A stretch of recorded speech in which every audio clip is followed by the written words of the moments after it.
আবারও নতুন করে সমস্যায় স্কুল সার্ভিস কমিশন।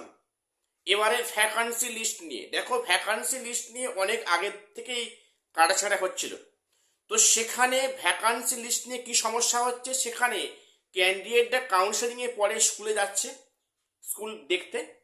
তো সেখানে হচ্ছে কি, গিয়ে দেখতে সেখানে সেই সাবজেক্টে ভ্যাকান্সি আদৌ নেই, বা এমনটা হচ্ছে সেই সাবজেক্ট মানে সেই স্কুলের ওই সাবজেক্টটাই নেই।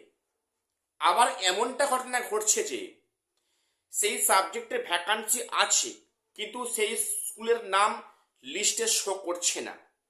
এটা কেন হচ্ছে? এর দায় কারা পাচ্ছে?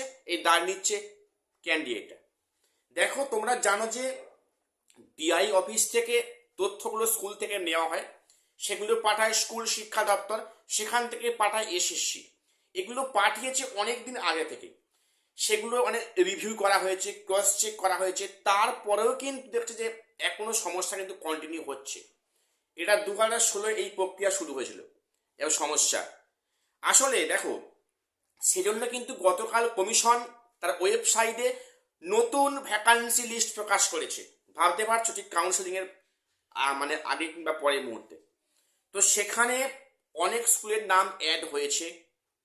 দেখো, যে সমস্যাটা হচ্ছে, মনে করো তুমি ভালো র্যাঙ্কে আছো, তুমি র্যাঙ্ক করেছো, তুমি তোমার ভালো স্কুল চুজ করেছো। তুমি যখন সেখানে স্কুলে যাচ্ছ ভিড় করতে, সেখানে ভ্যাকান্সি আদৌ নেই। এর ফলে কি হচ্ছে, তোমার কোনো সমস্যা অবশ্য হবে না। তুমি পূর্ণজাত শিক্ষার্থী, তোমাকে সেখান থেকে আবার তোমাকে 1.5 মাস 2 মাস পর তোমাকে ডাকবে স্কুল নেওয়ার জন্য, এবং কিন্তু তখন তুমি তোমার পছন্দ স্কুল দিতে পারবে না। তখন তোমার বাড়ি থেকে বহু দূরের স্কুল নিতে হতে পারে। এটাই সমস্যা। কিন্তু তুমি র্যাঙ্ক করলে তুমি তো ইচ্ছা মতো স্কুল পেলে না। কাজেই দেখো, এটা কেন হচ্ছে হচ্ছে বলতে, বিভিন্ন সময় মিউচুয়াল ট্রান্সফার, জেনারেল ট্রান্সফার বা কোর্ট কেসে অনেক কিন্তু মানে সিট এদিক ওদিক হয়েছে। মনে করো এ স্কুলের মানে টিচার কোর্ট কেস করে বা ট্রান্সফার নিয়ে গেছে বি স্কুলে, কিন্তু সেখানে বি স্কুলে সেখানে ভ্যাকান্সি লিস্টে এখনো শো করছে, আর এই স্কুলে যে ভ্যাকান্সিটা নতুন করে হলো সেটা কিন্তু শো করছে না। এটি সমস্যা হচ্ছে। তোমাদের সবার কাছে আমার একটাই রিকোয়েস্ট, তোমরা কাউন্সেলিংয়ে যাওয়ার আগে তোমরা সিএম এর লিস্ট ধরে তোমার র্যাঙ্ক অনুযায়ী স্কুলগুলো বাছো।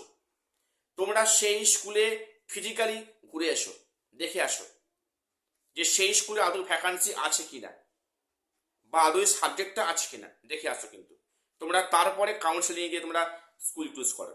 এটাই মনে বুদ্ধিমানে কাজ হবে। কাজেই যাদের এখনো কাউন্সেলিং বাকি আছে, আগামীতে কাউন্সেলিং হবে, তোমার যখন সিএম এর লিস্ট দেবে, তোমরা সিএম এর লিস্ট থেকে তোমরা আগে স্কুলে যাবে, তোমাদের পছন্দ স্কুলগুলো আগে ভিজিট করে আসবে, তোমরা তারপরে কাউন্সেলিংয়ে যাও। না হলে যা সমস্যা কিন্তু হচ্ছে, খুবই মারাত্মক কিন্তু অভিযোগ। অনেকে এবারে এই কাউন্সেলিংয়ে স্কুল নিয়েছে, রিসেন্টলি কাউন্সেলিংয়ে স্কুলে যাচ্ছে, সেখানে ভ্যাকান্সি আদৌ নেই, সেখানে মানে পুরো ফিল আপ দেখাচ্ছে। এটা একটা সমস্যার চিন্তার কারণ। কাজেই আমার মানে একটা রিকোয়েস্ট সবার কাছে যে তোমরা কিন্তু প্রত্যেকে সিএম এর লিস্ট থেকে যাদের কাউন্সেলিং বাকি আছে তোমরা আগে স্কুলে যাও, তারপর তোমরা কাউন্সেলিং এর স্কুল পাসতে যাবে। এটি মনে হয় করা করলে তোমাদের পক্ষে এটা ভালো হবে। এটুকুই আপডেট দেওয়া ছিল। প্রত্যেক চ্যানেলটা সাবস্ক্রাইব করে দিও এসএসসি পিএসসি গুরুত্বপূর্ণ আপডেট পাওয়ার জন্য। আর শেষ করলাম, দেখা হচ্ছে পরে কোনো ভিডিওতে।